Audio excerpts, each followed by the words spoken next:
What's up, humans, and welcome to a new Psicoactivo. So, I wanted to talk to you guys about like a follow up in part of what's happening in the UK. The activity persists.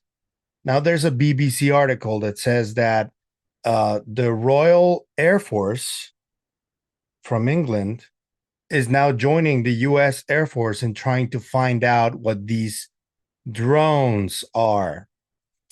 And let's address the elephant in the room, okay? Whether they're drones or not, the fact is that historically, these objects have flown over facilities where nuclear weapons are stored, nuclear missiles, uranium, plutonium. Uh, if you believe that these are actual UAP, they are, for some reason, attracted to these facilities that have nuclear material in them. If you believe that these are drones, which is kind of weird that back in the 70s, before drones existed, Mr. Captain Robert Salas and Dr. Jacobs were able to witness these objects near nuclear facilities. And now it's just drones, but the same thing is happening. They're flying over sensitive nuclear installations with weapons. I don't know. It just makes no sense to me that these would be just drones and that the US Air Force is claiming that they're not any danger when they're flying over nuclear facilities. So they're yours. So that's what I don't get. There's like a disconnect there that is very evident. And I know debunkers are taking AARO's side as usual. Earlier I saw one of them saying that why would you ignore the work that AARO is doing? Here's my question to that. Why don't we ask the people who work at AARO? Because I've heard that many of them have disagreed with Dr. Sean Kirkpatrick and Tim Phillips and Susan Goff, and that they weren't happy with the way Kirkpatrick was conducting himself. If that's true, I would love it if one of those people who work at AARO right now would come out and just tell the truth. Is it true that you didn't agree with Kirkpatrick's assessments and the first AARO report that came out? Or do you agree with it completely?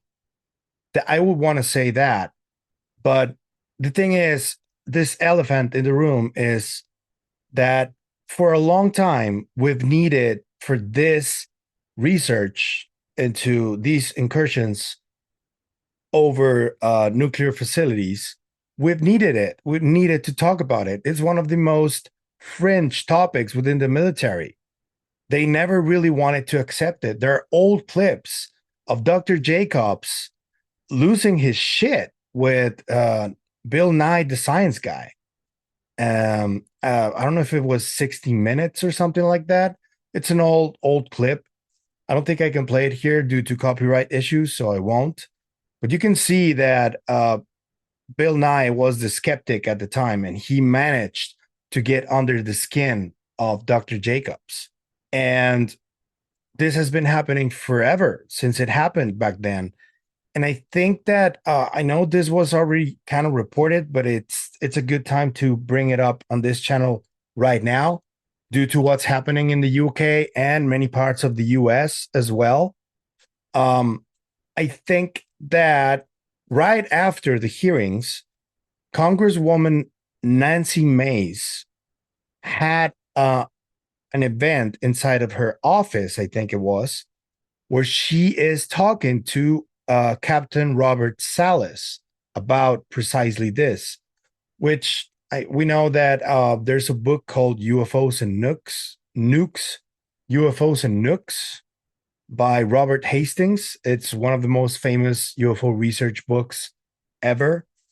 And that has those cases of Dr. Jacobs and Robert Salas. And the fact that now Mr. Steve Bassett managed to get Captain Jacobs in the same room with Congresswoman Nancy Mace, and what she says on this clip that I'm about to show you, I think that's a major step in the right direction. And I think that's one of the hearings that will probably be one of the most difficult ones to accept. But I think it's going to move the topic forward even more, because who doesn't want to find out what these things are flying over sensitive installations? Who doesn't? Why wouldn't you? Why would you object to this investigation to happen, or hearings or something like that? So here's the clip. Robert Jacobs, I don't know if you're familiar with that story. He was stationed at Vandenberg Air Force Base with a very advanced camera, video camera, and he shot a video of a test flight of a dummy warhead. It was on an Atlas missile on the Pacific Test Range, and so the dummy warhead leaves the final stage and is flying towards its so-called target in the test area. And the UFO comes over and fires laser lights at this dummy warhead. In fact, it flew a circle around this warhead that was going by. He got video of this. He's got video of it. Really? It was confiscated. Is it in the public? It was confiscated by the CIA. But this is actual video. And his commander saw it. They both saw it together in front of these members of the CIA. And right after that, they took the film, and who knows where it is now. Well, they also told him this never happened. You'll never speak of this. Right. Did he sign a document? Was he forced to sign a document? No, he did not sign a document. And he's come forward. He's come forward. Okay. He's one of the affidavits you have. Okay. He's available, by the way, Okay. to be a witness. Okay. So I wanted you to know that I have spoken to AARO. I have also... And it left it out of the report. Is anyone like surprised here? Like, No. the federal government, it never ceases to amaze me what they do. Like the disinformation, the propaganda, the misinformation, just completely, left it out. It doesn't fit their narrative. But I've got all that documentation. If you want any of it, I'd be happy to provide it to you. Yeah, to be sure, nothing here happens fast. But I I would love to do ETs and nukes, because I mean it's valid. Whether it's our technology or something from out of this world, it's huge. And thank you for coming over and My introducing pleasure. yourself. That's right. And you see Nancy Mace is playing ball with this, and she's willing to organize new hearings about this. We have to see how everything progresses. I would guess that these incursions over United States Air Force facilities might awaken the curiosity of other politicians who maybe have heard about this. Hopefully this video helps a bit, because I do think that this is one of the most urgent topics within the UFO topic in general that needs to be addressed, especially with what's happening today, right now, over these facilities. So I guess the ball is in the politicians' court right now. I don't care if you guys think they're drones or UFOs. This is a topic that needs to be investigated further. And these men who are credentialed to be there and to give their testimony need to speak in public again, because they've spoken in public many times.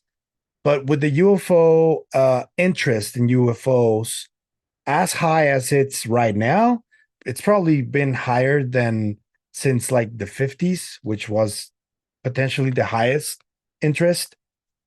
But right now, it's the moment when we can disseminate the information to a wider part of the global population. So let's hope this happens. I love that this encounter took place between Mace and Salas. That is really refreshing, in my opinion.